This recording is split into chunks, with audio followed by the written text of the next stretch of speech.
सिस्पे infinite घोटाळा प्रकरणी 114.93 कोटींच्या मालमत्तेवर शासनाची जप्ती।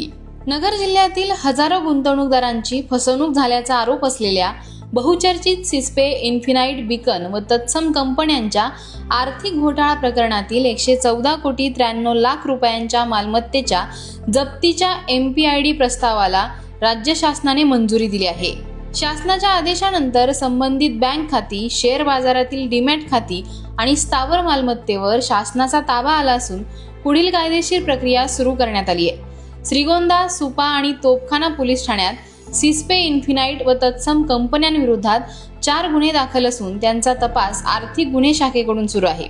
या संपूर्ण प्रकरणाचा तपास पोलीस अधीक्षक मोमक्का सुदर्शन व पोलीस उपअधीक्षक गणेश उगले यांच्या मार्गदर्शनाखाली पोलीस निरीक्षक डॉक्टर शरद गोरडे यांचं पथक करत आहे। दरम्यान आर्थिक गुन्हे शाखेकडून या कंपन्यांमध्ये गुंतवणूक केलेल्या नागरिकांचे जबाब हे नोंदवण्याचं कामही सुरू आहे।